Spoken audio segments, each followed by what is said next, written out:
ఈరోజు మన రెసిపీ వచ్చేసి 50 సంవత్సరాల చరిత్ర కలిగిన Lingaiah tiffin centre chutney original secret recipe మీకు చూపించబోతున్నాను. ఈ tiffin centre only idli chutney మాత్రమే దొరుకుతాయి. చాలా ఫేమస్. తప్పకుండా మీరు కూడా ఒకసారి ట్రై చేయాలి. ఇందులో ఒక సీక్రెట్ స్పెషల్ పౌడర్ కలుపుతారు. దానివల్లనే చట్నీ అంత టేస్ట్గా ఉంటుంది. ఇంకెందుకు ఫ్రెండ్స్ ఆలస్యం, ఎలా చేయాలో ఏంటో అనేది వీడియోలోకి అయితే వెళ్ళిపోయి చూద్దామా మరి. స్టవ్ అయితే ఆన్ చేసుకొని ఒక పాత్ర అయితే పెట్టేసుకొని ఇందులోకి ఒక చిన్న గ్లాస్ నిండా వాటర్ అయితే వేసుకోవాలి. ఈ వాటర్ వచ్చేసి మనకి బాగా బాయిల్ అవ్వాలి. ఇంకా ఇప్పుడు మనకు వాటర్ అయితే బాయిల్ అవుతుంది కదా, ఇంకా స్టవ్ అయితే ఆఫ్ చేస్తున్నాను. నేను ఇక్కడ చిన్న నిమ్మకాయ సైజ్ అంతా చింతపండుని అయితే తీసుకున్నాను. ఒకసారి శుభ్రంగా వాష్ చేసుకున్నాను, ఎందుకంటే డస్ట్ ఉంటుంది అనేసి. ఇంకా వాటర్ అన్ని వంపేసుకొని ఇందులోకి ఇప్పుడు మరిగే నీళ్ళు అయితే వేసుకుంటున్నాను.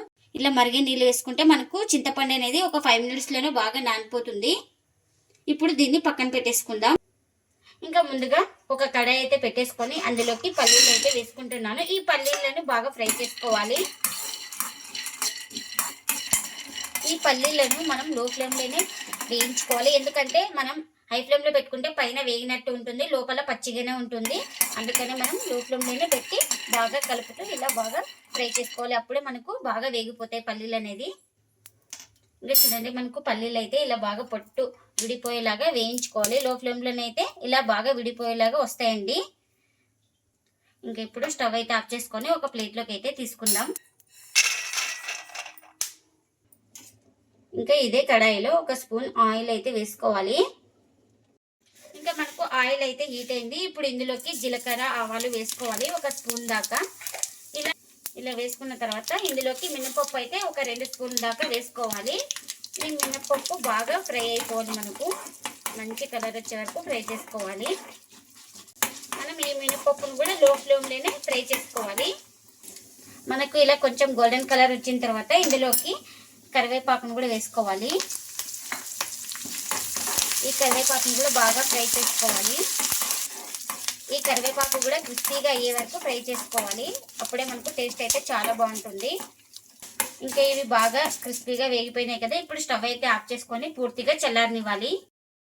ఇంకా ఇదే కడాయిలో ఒక 2 స్పూన్ల దాకా ఆయిల్ అయితే వేసుకున్నాను. ఇప్పుడు ఇందులోకి పొట్టు తీసుకున్న వెల్లుల్లి రెబ్బలు అయితే వేసుకోవాలి. ఒక 15 అయితే వేసుకుంటున్నాను.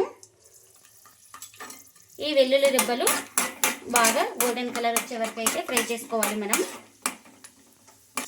ఇంకా మనకి ఇప్పుడు ఈ వెల్లుల్లి రెబ్బలు అయితే కొంచెం గోల్డెన్ కలర్ అయితే వచ్చినాయి కదా, ముందుగానే వేయించి పెట్టుకున్న పల్లీలను అయితే వేసుకుంటున్నాను. ఈ పల్లీలు వేసుకొని ఒక 30 seconds అలా ఫ్రై చేసుకోవాలి ఈ ఆయిల్లో. ఇంకా ఒక 30 seconds తర్వాత అయితే స్టవ్ అయితే ఆఫ్ చేసుకుంటున్నాను. ఇలా స్టవ్ అయితే ఆఫ్ చేసుకున్న తర్వాత తినే కారాన్ని బట్టి కారం అయితే వేసుకోవాలి. ఇందులోకి సాల్ట్ వేసుకోవాలి రుచికి తగినంత. మనం ముందుగానే నానబెట్టేసుకున్నాం కదా, ఆ చింతపండుని అయితే రసాన్ని అయితే తీసుకున్నాను, ఆ రసాన్ని కూడా వేసుకోవాలి ఇందులోకి. ఇంకా ఇలా బాగా కలిపేసుకుందాం. ఇంకా మనం ఈ ప్రాసెస్ అంతా స్టవ్ ఆఫ్ చేసుకొని చేసుకోవాలి. ఉప్పు, కారం, చింతపండు నీళ్ళు అవన్నీ స్టవ్ అయితే ఆఫ్ చేసుకున్న తర్వాత వేసుకోవాలి. ఇంకా వీటిని అయితే పూర్తిగా చల్లారిన తర్వాత అయితే గ్రైండ్ చేసుకుందాం. ఇంకా ఇవైతే మనకు పూర్తిగా చల్లారిపోయినాయండి. ఇంకా ఇప్పుడు ఒక మిక్సీ జార్ అయితే తీసుకొని ఇంకా ఇందులోకి అయితే వేసుకుంటున్నాను. మనం పూర్తిగా చల్లారిన తర్వాత అయితేనే గ్రైండ్ చేసుకోవాలి. ఇదే కడాయిలో కొద్దిగా వాటర్ అయితే వేసుకొని ఈ వాటర్ని కూడా వేసుకుంటున్నాను. ఇంకా ఇప్పుడు మూత పెట్టేసుకొని గ్రైండ్ చేసుకోవాలి. ఇంకా చట్నీ అయితే గ్రైండ్ చేసుకుంటాను. ఒక బౌల్ తీసుకొని ఈ చట్నీ అయితే ఈ బౌల్లోకి అయితే వేసుకుంటున్నాం. మనం ఎక్కడ పలుకుగా లేకుండా స్మూత్గా గ్రైండ్ చేసుకోవాలండి ఈ చట్నీని అయితే. ఇంకా మనకు ఎన్ని వాటర్ అయితే కావాలో ఇంకా ఆ వాటర్ని అయితే మిక్సీ జార్లోకి అయితే వేసుకొని ఈ వాటర్ని కూడా వేసుకుంటున్నాను. ఇలా మొత్తం బాగా కలిపేసుకొని ఇంకా దీన్ని పక్కన పెట్టేసుకుందాం. మనం ముందుగానే మినపప్పు, కరివేపాకు అయితే వేయించుకున్నాం కదా, ఈ చట్నీలోకి సీక్రెట్ అయితే ఇదేనండి. ఇది మిస్ చేయకూడదు, ఇది వేసుకుంటే చాలా బాగుంటుంది. ఒక మిక్సీ జార్ అయితే తీసుకొని ఆ జార్లోకి అయితే వేసుకుంటున్నాను. ఇప్పుడు మూత పెట్టేసుకొని బరకగా గ్రైండ్ చేసుకోవాలి. ఇంకా ఇలా గ్రైండ్ చేసుకున్న ఈ మినపప్పు పౌడర్ని అయితే ఇందులోకి అయితే వేసుకుంటున్నాను ఈ చట్నీలోకి. ఇంకా ఇది వేయడం వల్ల మనకు చట్నీ చాలా టేస్ట్గా అయితే వస్తుంది. లింగయ్య హోటల్ చట్నీకి సీక్రెట్ ఇదే పౌడర్ అండి. ఈ పౌడర్ అస్సలు మిస్ చేయకండి. ఈ పౌడర్ వేయడం వల్ల అంత టేస్ట్గా అయితే వస్తుందండి మనకు. ఇంకా ఈ పౌడర్ని వేసుకొని మొత్తం ఒకసారి బాగా కలిపేసుకోవాలి.